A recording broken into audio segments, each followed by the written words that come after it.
So the plan is actually pretty simple. I already know that it's elite specs, that we have Mesmer, Ranger, Guardian today. I haven't watched the teaser. You guys now told me about triple bow Ranger, a Shroud on Guardian, which I already like because I've mentioned that I would want them to do reverse. Well, basically that Guardian would become the reverse Necro, right? Like everything on Guardian is kind of squish in terms, while everything is tanky on Necro until a Harbinger came out. So let's start by taking a look at this because I'm not gonna lie, I'm curious. I'm also a bit bummed because I wanted to know what the Antiquary would be like. But you know, you can't have it all. Dude, and it's 3 minutes as well. Let's go. Their wild hunt lead them into the world where they experience tragedy and heroics, adventure and excitement. Now that they've returned to the Grove, the Troubadour is ready to share their journey. Oh, well, actually, this is exactly what I was going to talk about straight up. I noticed in the previous trailer and in the artwork that the Troubadour was not wielding a weapon. So these are going to be kids, right? In melody and tale. Let the instruments aid in battle. Flustering aid. Let the instrument melody and tale. Is she actually going to be like a orchestra master? Let the instruments aid in battle, flustering your enemies, giving your allies time to attack.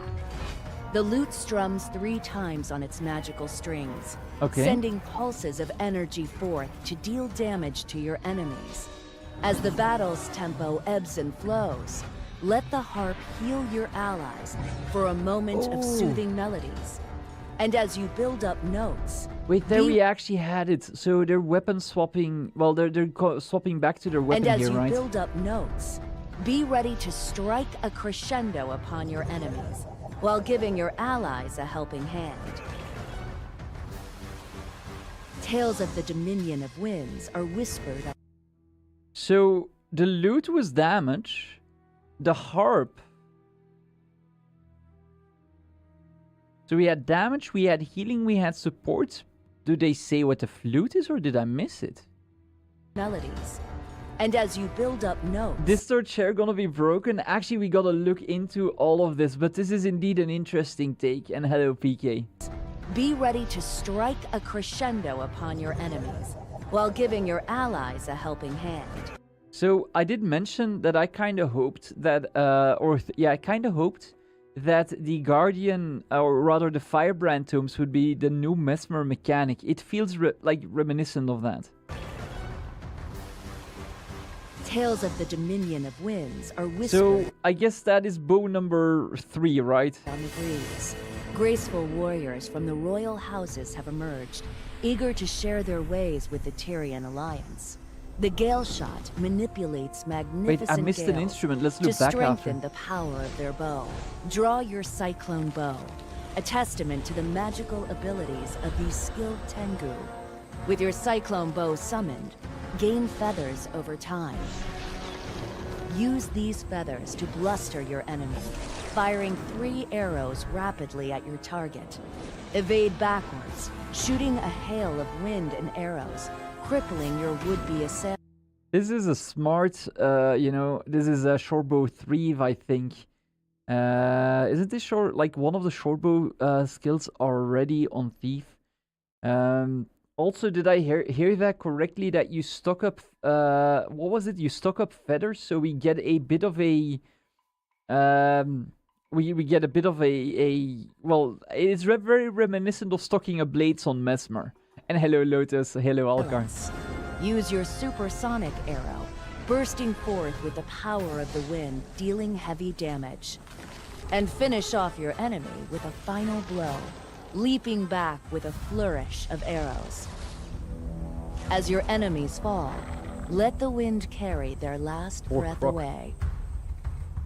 Rising from the ashes of the Char Civil War. So as a non-ranger main, this actually looks really good to me. The Iron and Flame Legion. Yeah, I feel like the bow is a dragon trigger-like mechanic for rangers. I hope they specify that in the blog post.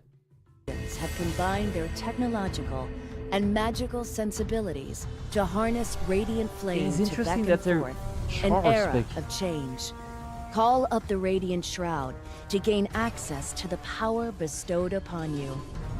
Protect yourself with your shield and daze your enemies with a quick bash. Bring the hammer down upon them as you grant boons to your allies. Oh, this is actually with the getting hammer's interesting. presence. Take a stance against the damages done to your allies as you heal and grant them protection. Become a symbol of hope by fulfilling the duties of the Luminary. Okay. That is wildly interesting that they... So, the Luminary Shroud, or whatever it is called, is actually pretty interesting in the sense that they seem to want to give you a full kit, right? Like we got the healing on the staff, the bashing on the hammer, the blocking on the shield. Before we dive into the text, before we actually dive into the text, I've talked about this with other MMOs, and so basically everything that we see here is going to be important what the class balance will be, or profession balance in our case. But from experience, I know that most MMOs, most ARPGs, even when something new is introduced, it usually ends up being top of the line. I mean, you could get unlock like Scrapper back in HOT release. Like, I hope you're not playing that spec, but other than that, this is kind of interesting already, assuming that these will be, I'm not gonna say overpowered, but that they will be sufficiently strong. I think they make everything sufficiently strong, by the way, for a very simple reason, and that is these specs now have been designed without being constrained with all of the other systems yet that are in the game. But let's check this out. So Troubadours are the inspiring storytellers. Since the Firstborn emerged from beneath the boughs of the Pale Tree 36 years ago, many Sylvari have taken the lesson. Fun fact, by the way, if you play a Sylvari and you made it 12 years ago, your character is literally 12 years. But where life goes, so too should you to heart. Oh yeah, wait, that was the poem, right? Traversing Tyria, battling their inner dragons and finding their place in time after time. These far-flung travelers have seen and done much in such a short time, and some, whether through whim or wild hunt, have taken to regaling Tyrians with tales of recent famous and infamous figures, such as the cunning Dougal Keen, the fearless Almora Sorrelkeeper, and even the scathing Scarlet Briar. Oh wait, this is interesting. So now because this, well, the way they present this makes me think of a Rev a little bit, or Renegade rather. Now these Sylvari Troubadours have returned home from their time abroad to share their craft in good faith and to strengthen the bonds between the people and the rest of the Tyrian alliance. So they spin dramatic ballads and tales, and as their words weave magic and music to raise ally spirits and demoralize their foes. Well, like we got all of that from the trailers, right? And their recitals, they use illusory instruments, we know that. But here, building up a crescendo. Troubadours are Mesmers who seek to support their allies in battle through the power of music and fantastical tales of Tyrian heroics. We've already talked about this, that Chronomancers are beyond busted with how good they are, and that it would be funny that Mesmer gets another support spec, which everything is indicating we will get one. Being more aurally focused, they opt to manifest their powers by generating musical notes with their abilities rather than visually deceptive clones. These notes are used to extend the duration of their instrumental enchantments, allowing them to command a lasting presence in combat. Once their orchestra is in full swing, Troubadours use their keynote skill Crescendo to swing the tide of battle. That is actually giga interesting.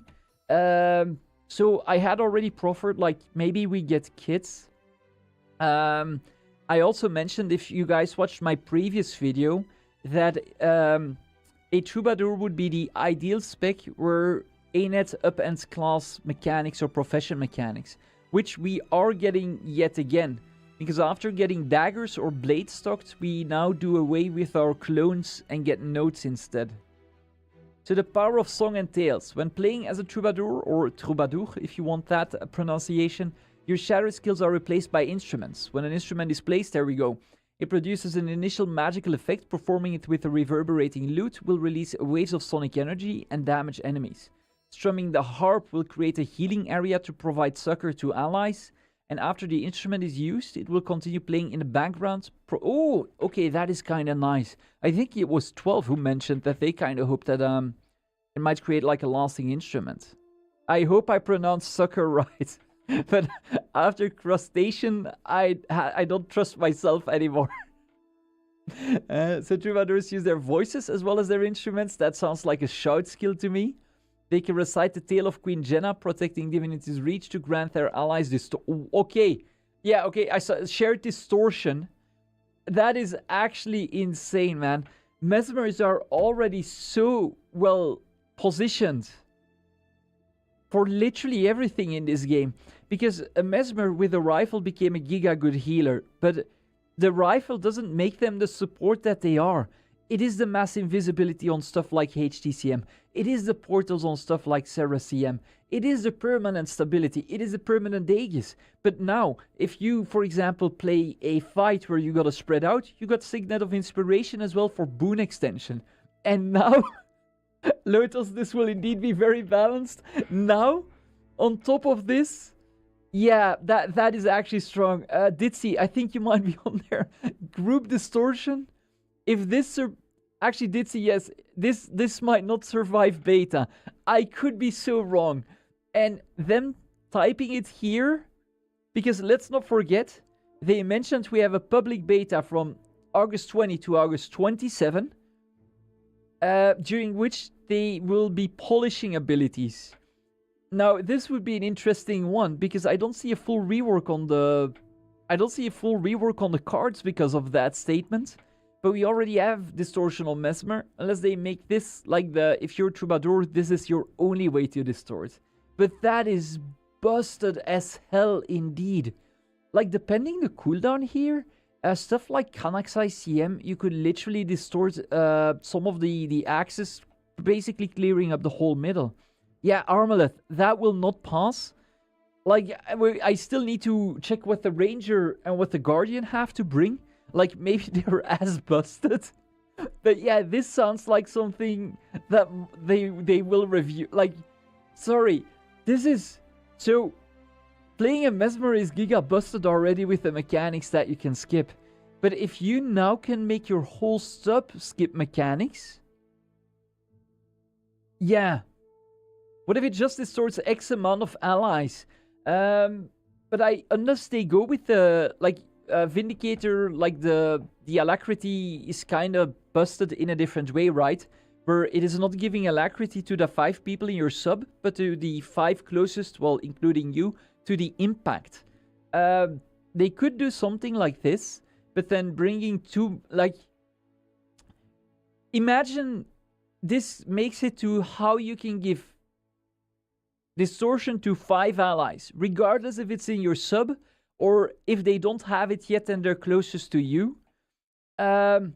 This potentially opens the door for every single squad wanting to bring a Troubadour. And the spots are the spots are sparse, right? If Troubadours can give quickness or alacrity, they will always be a boon DPS or a boon heal, I feel. Imagine 10 people using that in a raid for 50% uptime. Yep.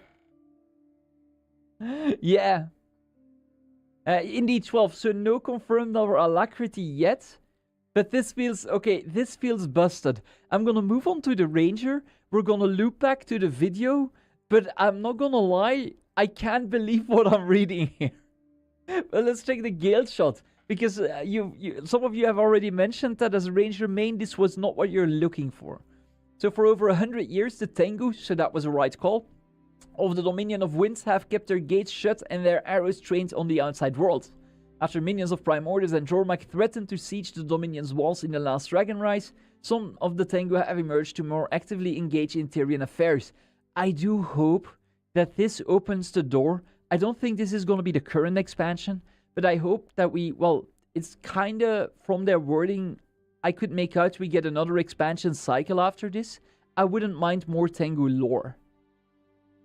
On the Mesmers, maybe the distortion field will be like a range of 250.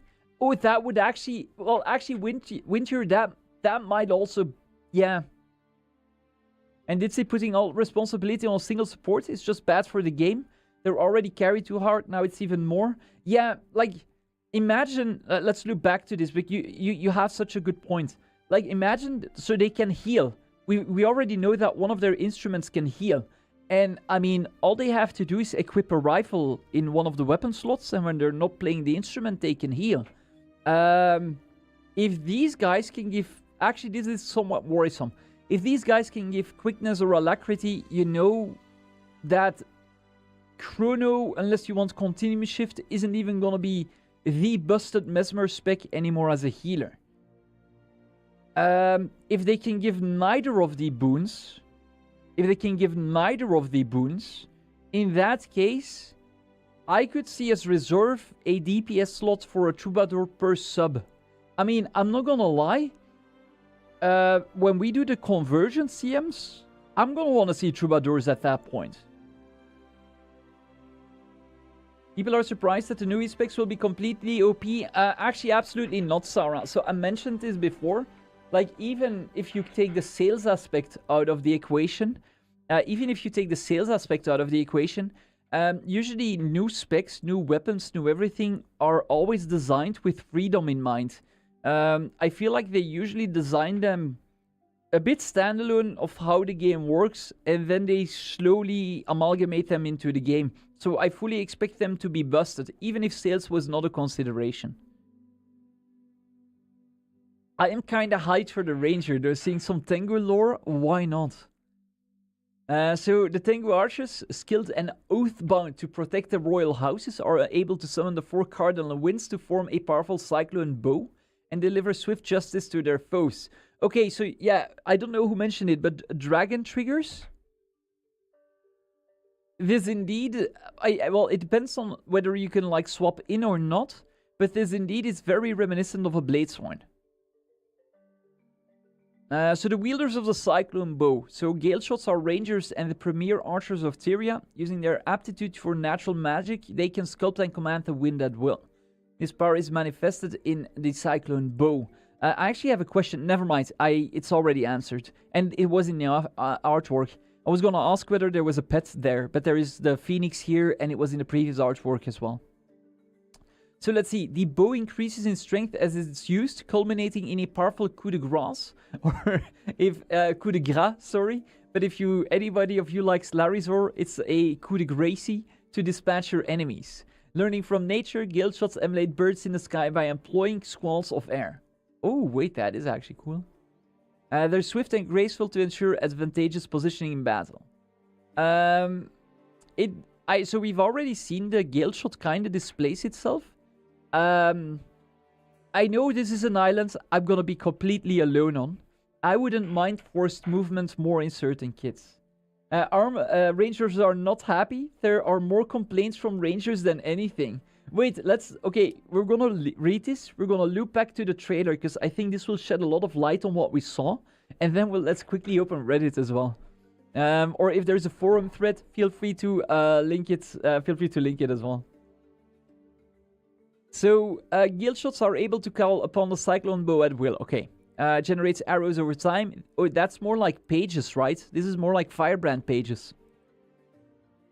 And they're a resource to fuel its skills, such as Supersonic Arrow, a lightning-fast shot of wind that deals heavy damage to enemies it pierces.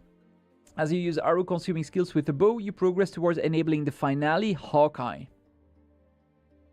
That is very reminiscent of what we just read on Troubadour. So the Hawkeye locks onto your target and nearby enemies and then unleashes a hail of shredding arrows. These archers utilize squalls to control the flow of battle.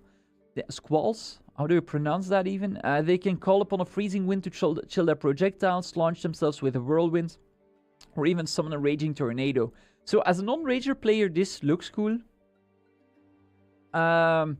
But it is indeed more basic that we had. It is a bit more basic than what we just read.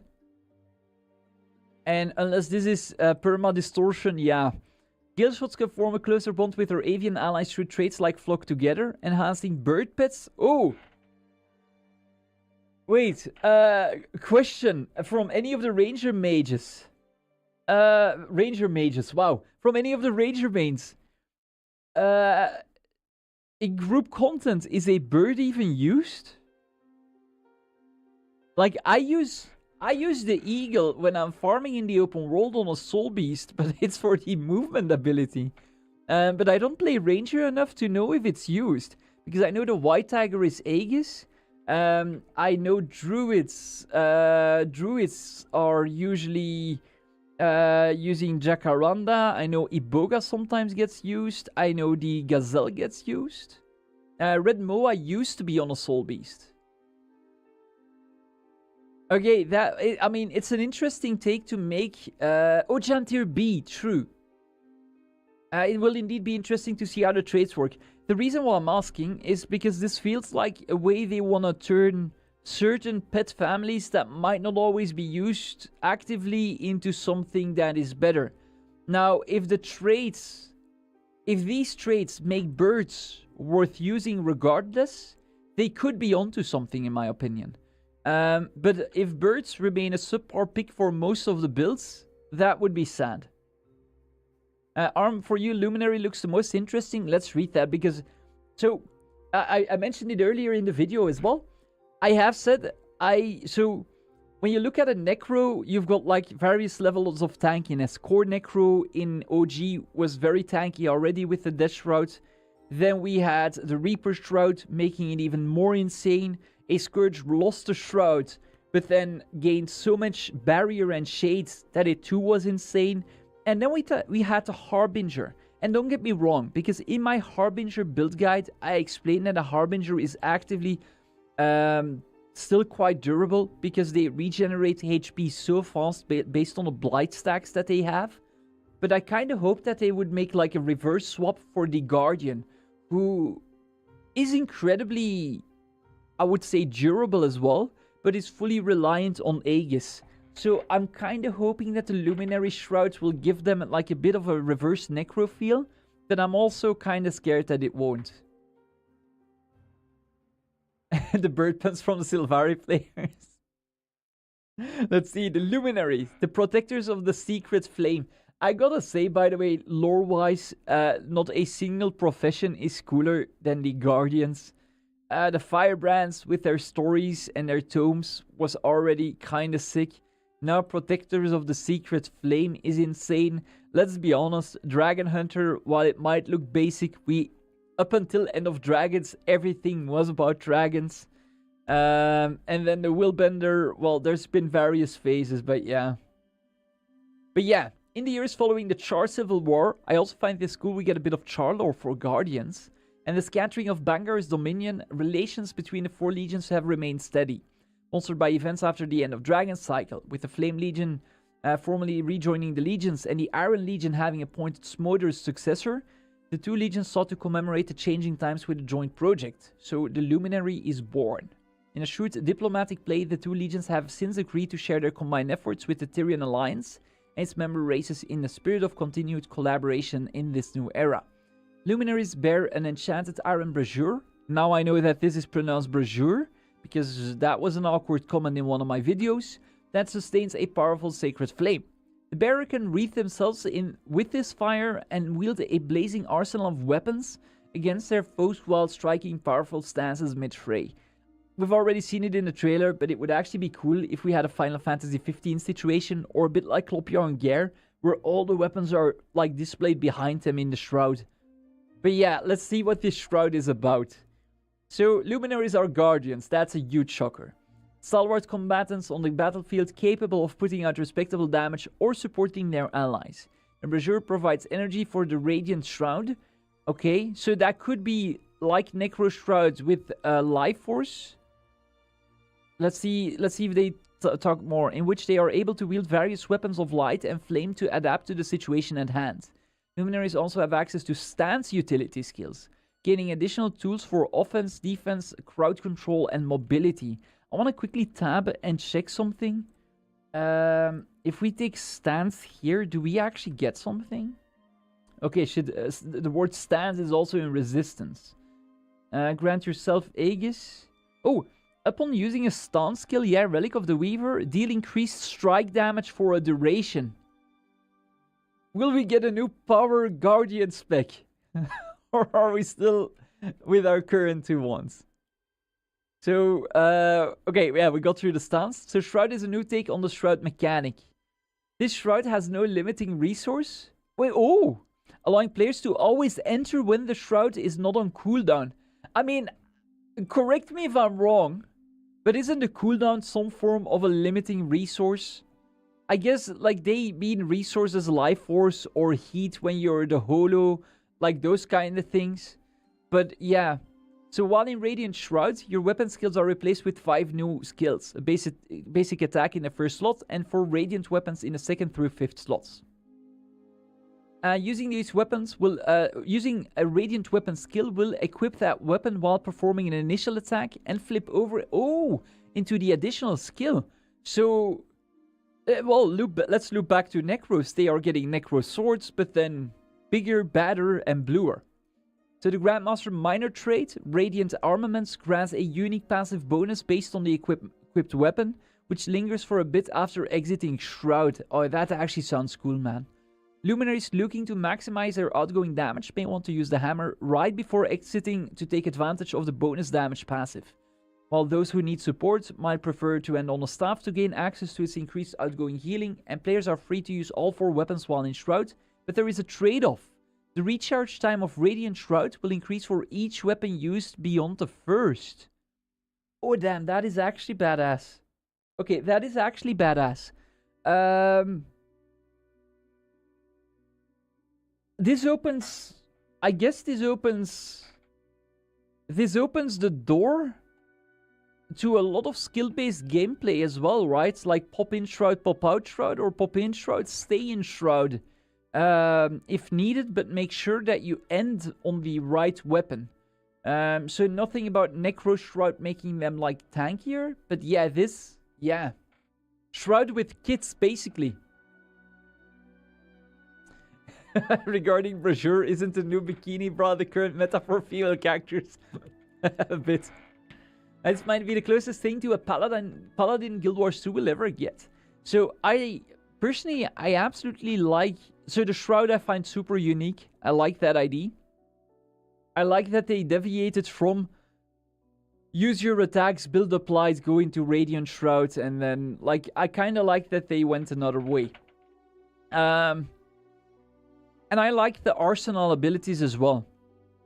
But I feel like it means that we'll be popping in and out of Shroud more than camping Shroud.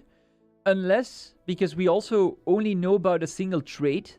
Unless there is going to be like a trait which is going to reward you for staying in Shroud. Or increasing Shroud's cooldown by like using the weapon abilities, right? But yeah, this is, by the way, the first time I'm putting this on YouTube. So you know, I'm going to say the thing, like, subscribe, and buy my buy the expansion through my code.